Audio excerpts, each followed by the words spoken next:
Okay, so I wanted to talk about my time in Israel because it is very relevant to today, as you will see. So, I was in Israel in 1986, hitchhiking around on my own, getting on buses and hitchhiking, and I stayed in the wall, the ancient wall of Jerusalem in a hotel for a couple of nights. Small, cheap, $6 a night, very clean, very nice, simple.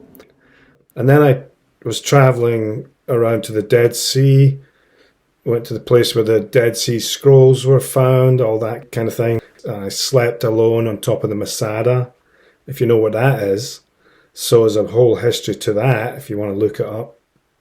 And there were some other people way on the other side, but I was sleeping under the stars on top of the Masada, watching the full moon come up over Jordan, which is just across the Dead Sea there. You're overlooking the Dead Sea.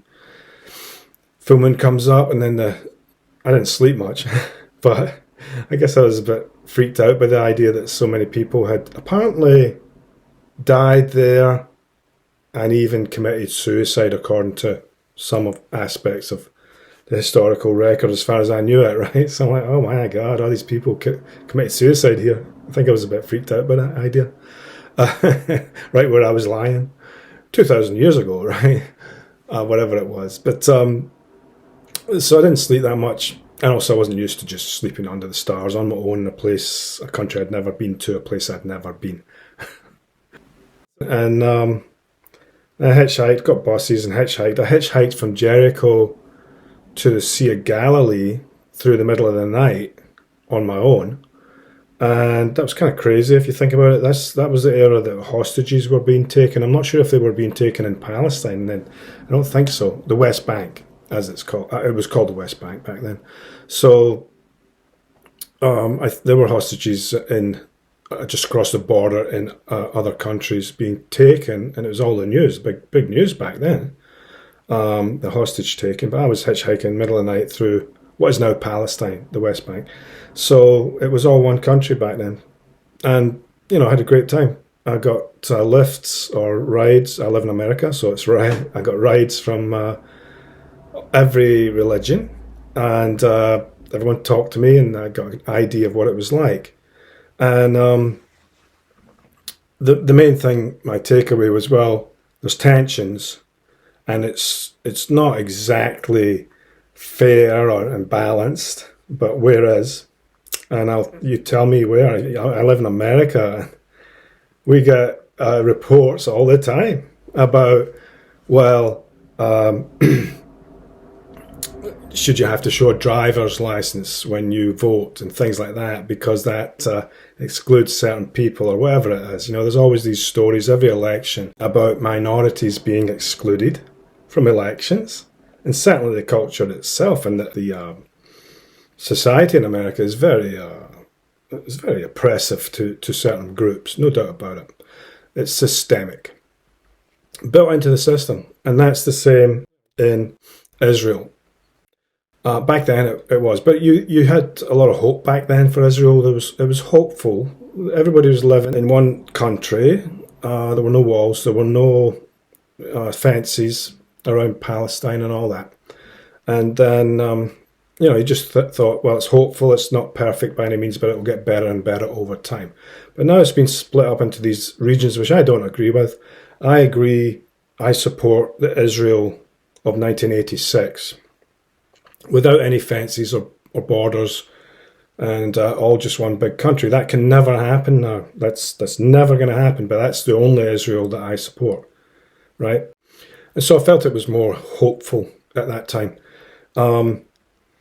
No idea that this was going to happen, right? Splitting up into Palestine and Gaza, all that. I just assumed it was all going to be one country and getting better and better for everyone.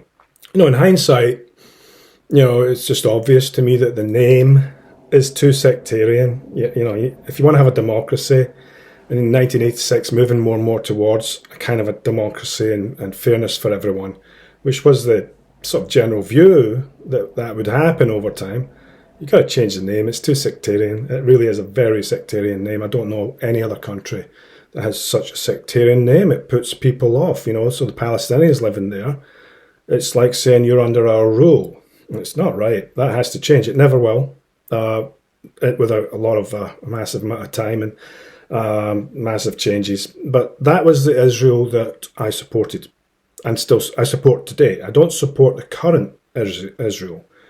Since Netanyahu came along, all that's changed. It's not just him, but all of the changes that went on over the past few decades since the 1990s. After I was there, I've just been very, very detrimental to everybody.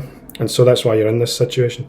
So if we could go back in time and go back to 1986, the Israel I was in, which was a wonderful place with a lot of hope, a lot of freedom, kind of safe, fairly safe actually, safer than a lot of places in America or even Europe actually. It felt like it. And it's certainly the statistics were a bit like that back then. It was pretty safe. People just got on. They had their grievances, but there wasn't so much tension and violence. Certainly not as there is today, which is a disaster. You're a disaster now.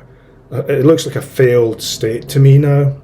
So who would have known when we were, people like me were hitchhiking around, friends of mine had hitchhiked there a couple of weeks before and told me a lot of things, a lot of information that was useful to me.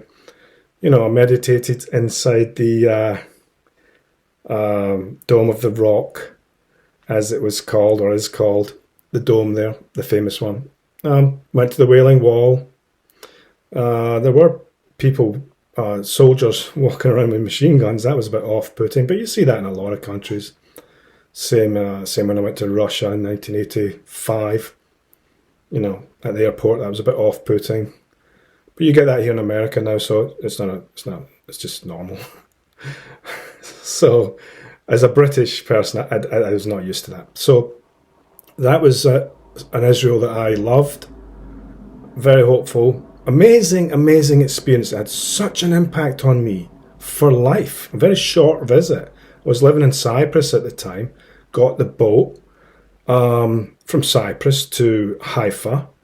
And like I say, hitchhiked around. Ended up, hitchhiked all around down to Bethlehem.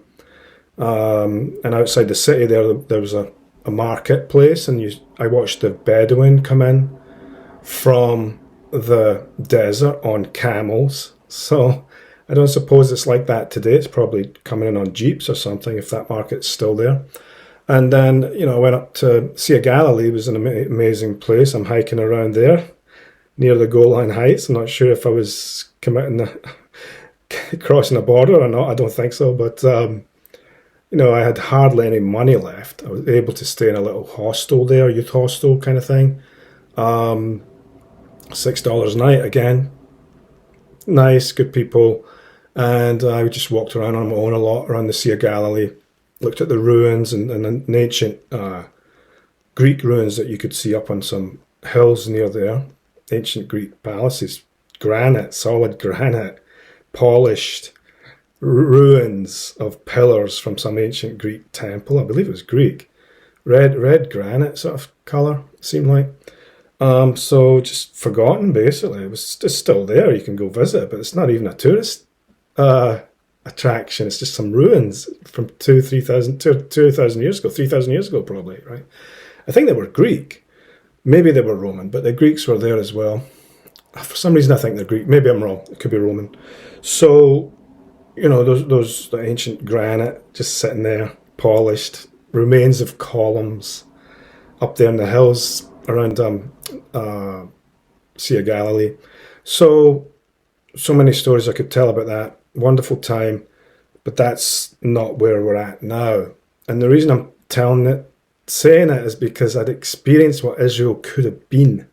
And I still support that 1986 one-state solution as I see it. One state, so nobody's going to agree with me. But I know it can never happen. I wish we could go back in time to that era and maybe change the name and move more and more towards a sort of democratic, a really good democracy, which it doesn't appear to be. There seems to be some attempt to limit how many Arabs can be there. You don't want 60% Arabs, otherwise Israel won't exist. At least the people in charge don't. So that all changed with Netanyahu's group, and then there was a lot of fighting and infighting. Netanyahu got taken up for corruption a couple of times. He managed to survive that, and I don't know why Israelis vote for him. It's stupid. Now you've created all these, all this blowback where you've created thousands of more jihadists. This did not have to go this way. Being more open to the world, not inviting all the Jews from around the world to come and live there. It's absurd. So you need more and more land.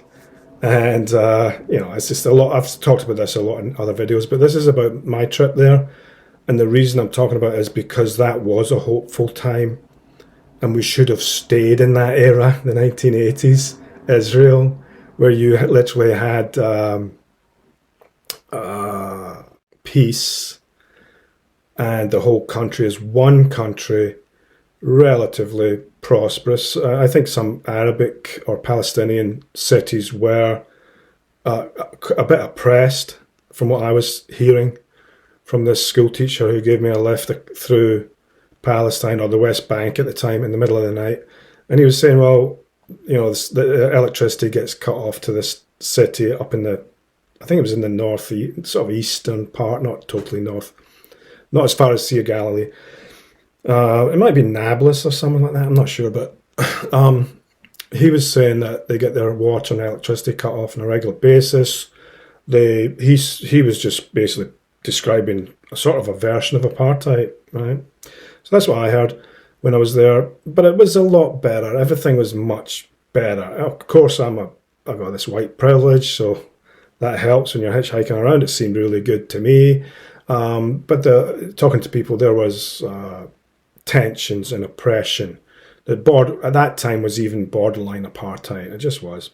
But we're more hopeful that, well, all that will get sorted out over time. It just got worse and worse and worse to the situation we're in today. So when anyone asks me, do I support Israel? Yes, I support the Israel of 1986. I don't support this current regime, which I think is very dangerous. And please don't say Hamas did this and Hamas did that. A lot of those stories turned out to be false, fake, made up lies, right? So I talk about that in other videos, just like the Russians raping women and children in March 2022, April 2022, it was made up lies. It's just lies. The same kind of lies that go on forever, 1990, babies being thrown out of incubators in Kuwait. If you don't know what that is, look it up. Everybody was horrified, but it was made up lies. So WMDs in Iraq, you name it, right? The Russians blew up their own pipeline, which was originally the story. Stupid. So a lot of these stories about Hamas were made up. Hamas do not have a hatred of the Jews. There's always some bad apples, right? But their current charter states very clearly we're not against Jews or Judaism, we're against what they call the Zionist state, which is that Netanyahu bunch, as far as I can tell, and all the others. But he's pushed in to become this hard man. And since I was there, the country's just not the same country. It's unrecognisable. So I do not support Israel, the current Israel. So I'd like someone to come at me and say, oh, you don't support Israel, you're an anti-Semite. Well, I do support Israel, the 1986 one. Let's go back to that. One state solution. With change the name, it's too sectarian. And then just try to make more and more democracy and more fairness. And eventually, if you do that, yes, over time, there'll be more and more Arabic people in the population, and they will vote to change the name. That's what it would have happened. But you should just accept it instead of this. Is it Jewish homeland? It's mad, right? Jewish homeland, that's sectarian in itself. So I know they've tried to create democracy and all that, but they also have a lot of oppression and prejudice, I would say, just built in. And so do the Palestinians to some extent, but they have been very oppressed. And it's gotten worse and worse and worse since I was there. So, there were more than 200 people killed in Gaza by the Israelis just in this year, before October, right? Remember, before October. They already had 200. There was a few hundred killed in the last couple of years or so. And just over the decades, many people killed, on and on and on. So, of course, they're going to come out and fight back. Their ports have been blockaded by Israel for a decade or more. So it's just not the Israel that I was in. I don't support it. So go tell everyone I do not support the current Israel. I support the 1986 Israel. There's no way that can come back. There's no way they'll change the name. I'm afraid to say it's a failed state. You're in a quagmire in Gaza now. A place that did not have walls around it when I was there. Same with Palestine, the West Bank, did not have a fence or walls or a border. This was just a way, way better country, a way, way better age. But when you have limited water resources and also you have oil resources in Gaza and off the coast there, then yeah, things are going to change. But the limited water resources is bad enough just on its own. And you're inviting Jews from all around the world. I don't know if that still goes on, but apparently it does. And so no, I would go back to that era. Yeah, we need a time machine to go back for Israel. Not a lot of other things in the world were really, really awful in the 1980s compared to today. They just were horrendous. You know, some of the wars that were going on, Iran-Iraq war, and that's related to this, by the way. There are a long convoluted video I'd have to make about that, but you know, the Cambodia wars, that kind of thing, horrific compared to anything going on today. So that's a hopeful thing. But just in reality here, Israel looks like a failed state to me. There's no way it comes back now to some peaceful place. Not in my lifetime. Not for decades. I don't suppose I'll live for many more decades, but 62 years old, yeah, hopefully I'll get longer, but yeah, unlikely. That's all right. You live 1,000 lifetimes, don't you? Yeah. So none of these desert religions. Thank you very much. We're going to Valhalla, right? Coming back and doing some more action. No, I think we're really at a tipping point here with just talking about Israel here.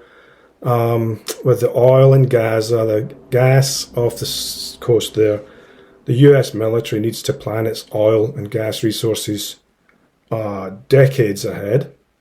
I'm not saying that's what this is, but they do have to do that. They have a department, no doubt they have a department that's solely devoted to knowing where the oil will come for their ships and their aircraft and everything 30 years from now. So, but I'm not saying that's what that is.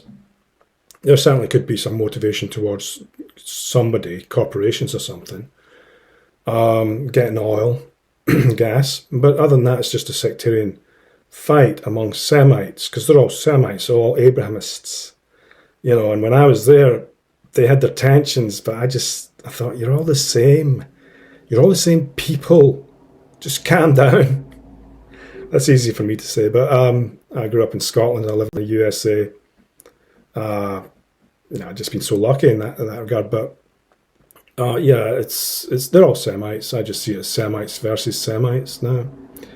And you need to shake hands, and that's the end of it. But you're not gonna, because you just keep bringing up these crazy ideas of that seem like a lot of oppression. The United Nations is as good as said that, right? So a lot of other people. So the current Israel, yeah, you've lost it.